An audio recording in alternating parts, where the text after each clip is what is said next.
for the longest time, ever since I was really little, I remember having like a really rapid heart rate. And I always told my mom, my dad, my heart's beating really fast, and they always brushed it off as it's something you do when you're running. It's like your heart speeds up when you're running.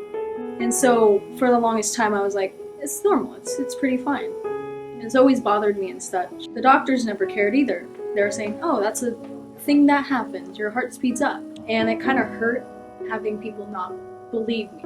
Finally I got a doctor who was like, okay, let's hook you up with a cardiologist. And I did testing for a whole summer. The one test that really told me what it was just having a monitor on my heart for 2 weeks. And I had apparently 5 episodes of this. So an episode is basically sometimes my heart just randomly starts beating super fast, and it could last anywhere from less than a minute to an hour or two. And the intensity of it changes from between, like, I can walk around, I can do things normally, I'm kind of tired, I'm in a bit of pain, to not being able to move. Months later, they told me you have SVT, which stands for supraventricular tachycardia. And that was bewildering to me because this nameless thing that I've never even heard of, I didn't know about it. I've had this heart thing for the longest time and I didn't know what it was. No one believed me. I didn't say, oh, I have this, and it was so hard to explain. My heart's beating too fast. How do you explain that? And that's from standing up, opening a door. My heart just says, oh, okay. And it starts beating fast. It was really hard with people not believing me. Like, I was always kind of bummed out. I was always scared because you don't know when it's going to happen. You don't know how difficult it's going to be. I've been so discouraged to do things. Like, if I have one during the day, my happy-go-lucky day turns out kind of sad. Like, I get so tired and achy. Yeah. With school, I've had some during school, and like some days I'm good. I'm like, okay, I can do all my work today. I'll be fine. And if I have an episode, for example, in the morning, that kind of throws off the entire day. I can't do my work. I don't feel like doing normal things I usually do. Having them during school is embarrassing. I don't like the pity. I don't like people like surrounding me, seeing if I'm okay. Like, it happens so much that I'm like, it happens and it affects me poorly, but all I can do is do what I can. So what are like specific limitations you faced in your life because of this, and how have you conquered them? So the main thing was fear. I was too scared to do certain things. I was too scared to drive sometimes because if I had an episode when I was driving, I don't know what would come about it. I would be too scared to, like, I wouldn't want to be in an accident because of my heart going too fast. Or like swimming is something else. Basically just mentally limiting. If like, I'm very discouraged when I have these episodes. Like, what if it gets worse? Like, I was always afraid, like in my 40s, what if it's so bad that my heart just can't handle it anymore? My body just breaks down, you know? So how has music helped you with your condition, and how have the two kind of gone alongside each other in your life? So I'm a big believer in how music and the heart and your body kind of fit together. Like, when I play music, I do feel my heartbeat slow or speed up, like, to the music. Like, music has been a savior for all kinds of things, all my stress, all my anxiety. Like, I'm having a bad day, I'm gonna go listen to music, I'm gonna play an instrument. I've played music for about as long as I remember having this thing, and so it's kind of interesting seeing how they both kind of like function alongside each other. And music definitely makes me a lot happier. I've written songs and played songs that kind of helped me like say, hey, it's not that bad. It's not that bad, I can keep going. And is there any like physical relation you've noticed between like your heart and the music? Like, does it help calm those episodes? Most of like hearing this music, like I like thinking about music. I've never really thought about playing music during an episode, but music is like my go-to. I think about a beautiful song, something that makes me want to like just cry because it's so beautiful. Something classical or some beautiful like solo guitar song. Like music really messes with your emotions. Like it's so fascinating how music can make you feel all excited and pumped up, or just makes you so mellow, or makes you cry or laugh, or it's great.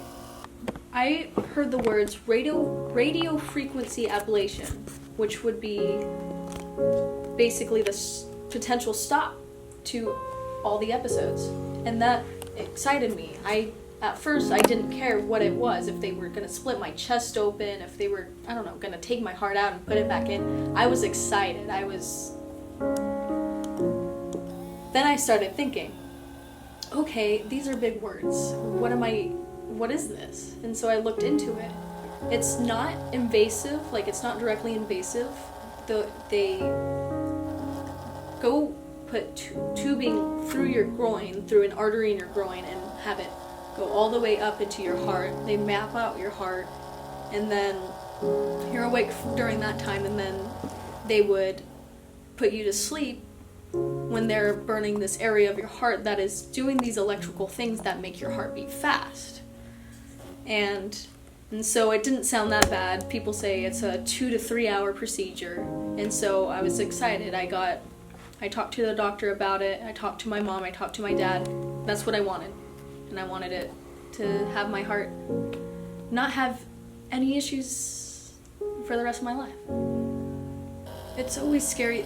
It's like some surgeries are as simple as like, oh, they need to fix something in your eye, or like something on the surface, like you broke a bone, they need to readjust it, but something inside of your heart is really scary. Like there could be complications. They said 95% success rate, so okay, that sounds like a great number. My main fear was that, what if it didn't work? That was my main scare. Like, I don't want to go through something again like that. They kept me awake the entire time, which I'm glad, because I was never put to sleep in my entire life. It was always something that I wasn't looking forward to, but at the same time I almost wish they did, because they're physically like burning your heart, like the inside of your heart, and killing tissue, so the electrical pathway doesn't go. I was exhausted.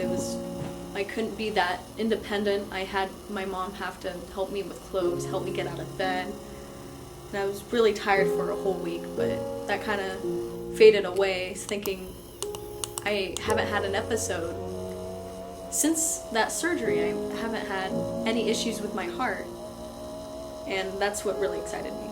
I'm very excited. I won't have to worry about this like ever again, which is a big thing for me because it impacted me so much. I don't have to like say, oh, what if this happens when I'm swimming, or if I can't play sports or something. Now I'm excited. Like I'm thinking about going and playing sports again, and I'm excited being awake and have all the energy I didn't have in the very beginning when I was really young. No one believed me, and that really hurt me as a little kid. Like people just say, oh, you're a little kid, you don't know what you're talking about. So saying something that's actually bothering me pretty bad and having people just push that down was kind of sad. My mom and dad finally said, okay, this is something that's obviously bothering you. I've told friends, and they're like, okay, that's really scary. And I'm glad that now I can say, hey, you guys don't have to worry, I don't have to worry.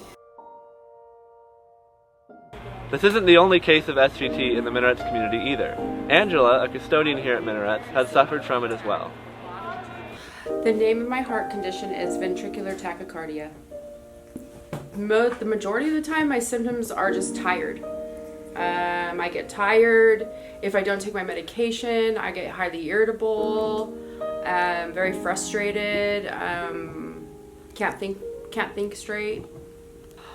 This started, I believe I've had the symptoms my whole life. I was born with a hole in my heart. I found out I had this specific heart condition in August of 2014 when I passed out in the car with my daughter. My daughter and I were by Chili's on Fresno and somewhere down there in Fresno. And on the way down 41, I felt like I was gonna black out. I don't know if you guys have ever blacked out, but it's like a sensation that goes up the back of your head and you just kind of feel like you're gonna black out. So I didn't. And then I was trying to find the mall because we had to return her shoes. And I couldn't find it. Like, we were going up and down Herndon and I was highly irritated and highly frustrated. And then all of a sudden at the stoplight, I just looked over at Savannah and said, I feel like I'm gonna pass out.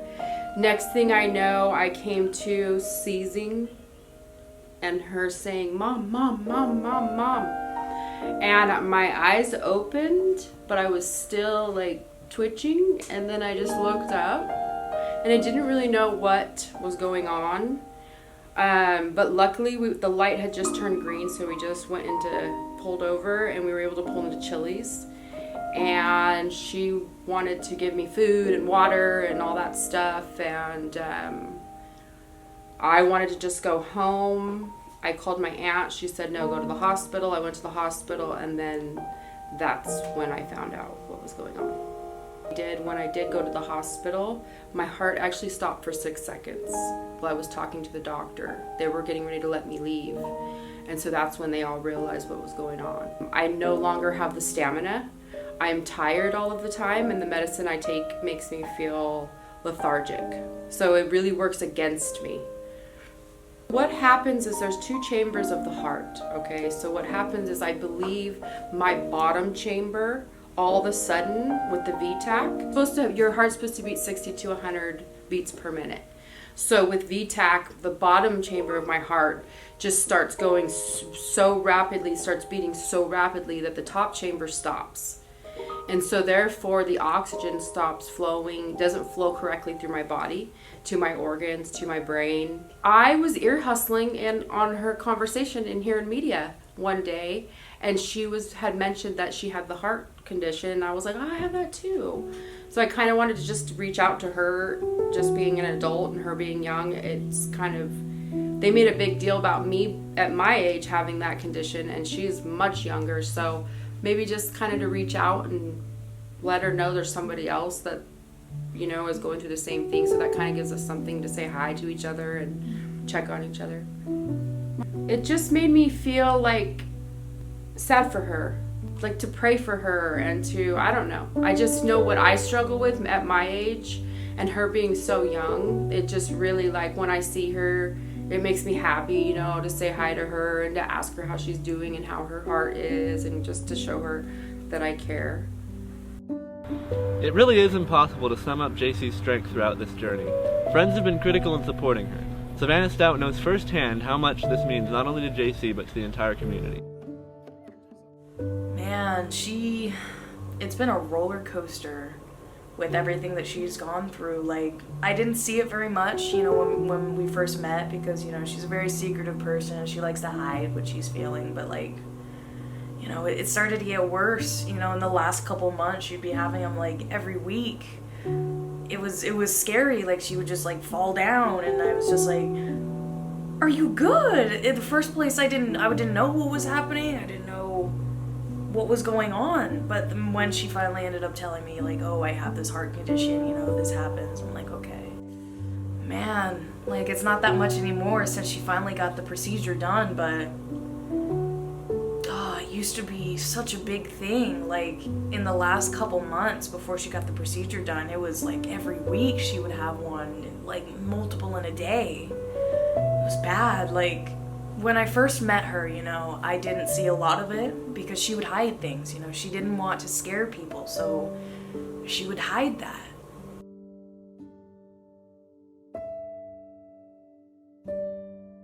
And as I got to know her more, she would explain things.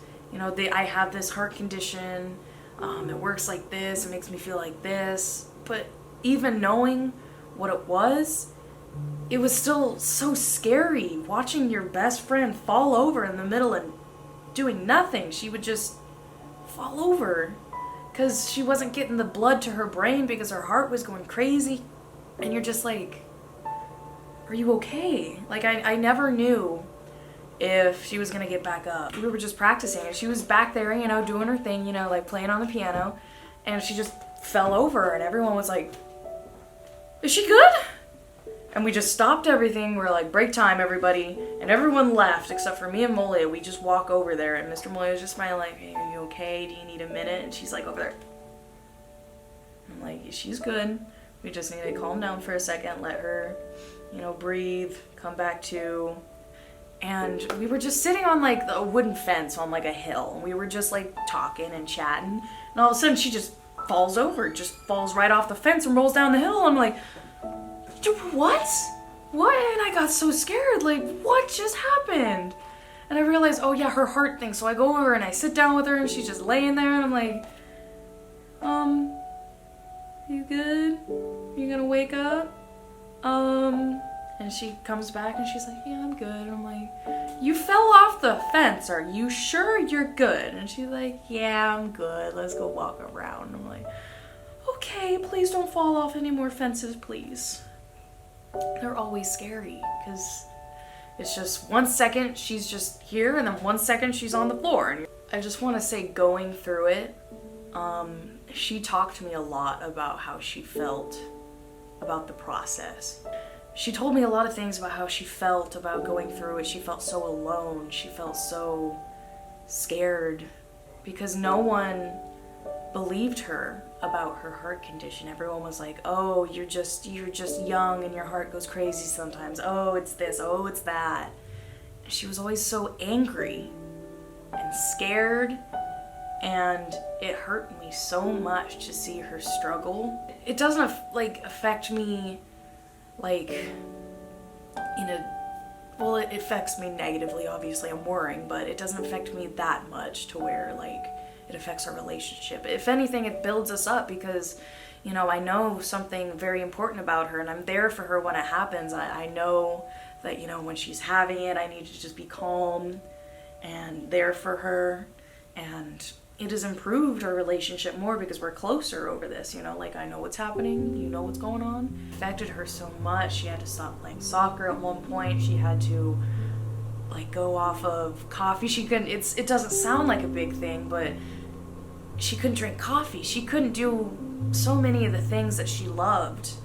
And it was such a big impact. And like as someone that loves her and cares about her, it was scary for me too.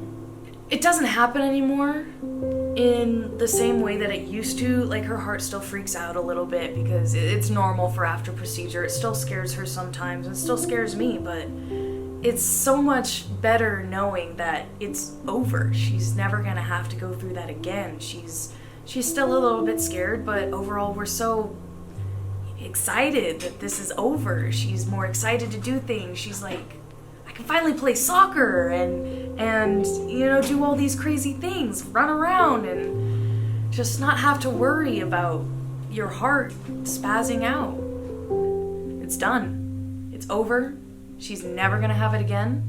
And I was so happy after the procedure that she's gonna get to be able to run again and play soccer and never have to worry about falling over a fence again. And that's it. And I'm so happy that it's over.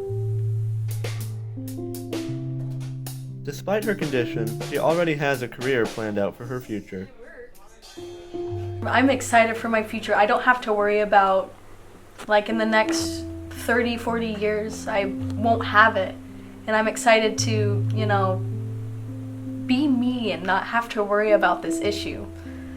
And I can drive without fear. I can swim without fear. I can play sports again.